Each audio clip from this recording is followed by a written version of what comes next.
YRF spy യൂണിവേഴ്സിലെ ഏറ്റവും പുതിയ സിനിമയായ വാർ 2 കണ്ടു.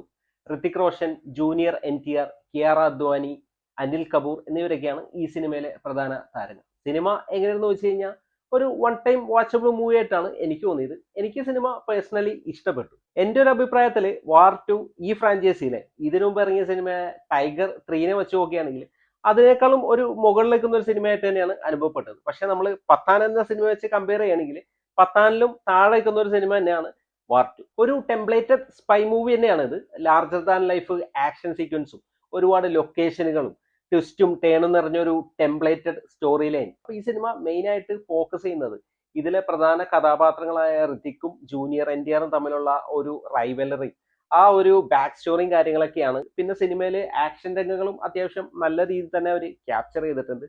VFX വർക്കും ഓക്കെ ആയിരുന്നു. പിന്നെ ചില actions over the top action സീക്വൻസുകളായിരുന്നു. നമ്മൾ കാണുമ്പോൾ നമുക്ക് ദഹിക്കില്ല, ഇവർ എന്താണ് കാണിച്ചു കൊടുക്കുന്നതെന്ന് നമുക്ക് തോന്നിപ്പോ. എന്നിരുന്നാലും നമ്മൾ തിയേറ്ററിൽ ഇങ്ങനെ കാണുമ്പോൾ നമുക്കതൊരു വലിയ പ്രശ്നമായിട്ട് തോന്നില്ല. സിനിമ മൊത്തത്തിൽ എടുത്തു നോക്കുകയാണെങ്കിൽ കണ്ടിരിക്കാവുന്ന ആക്ഷൻ സീക്വൻസുകൾ തന്നെയായിരുന്നു. അപ്പൊ ആകെ മൊത്തത്തിൽ പറയുകയാണെങ്കിൽ വാർ 2 എനിക്കൊരു വൺ ടൈം വാച്ചബിൾ മൂവി ആയിട്ടാണ് അനുഭവപ്പെട്ടത്. എല്ലാവർക്കും ഈ സിനിമ എത്രത്തോളം ഇഷ്ടപ്പെടും എന്നറിയില്ല. കാരണം ആക്ഷൻ സിനിമകളൊക്കെ ഇഷ്ടപ്പെടുന്നവരാണ് നിങ്ങളെങ്കിൽ പത്താൻ മോഡൽ സിനിമകളൊക്കെ നിങ്ങൾക്ക് ഇഷ്ടപ്പെട്ടിട്ടുണ്ടെങ്കിൽ നിങ്ങൾക്ക് തീർച്ചയായും ഇഷ്ടപ്പെടുന്ന ഒരു സിനിമ തന്നെയാണ് വാർ 2.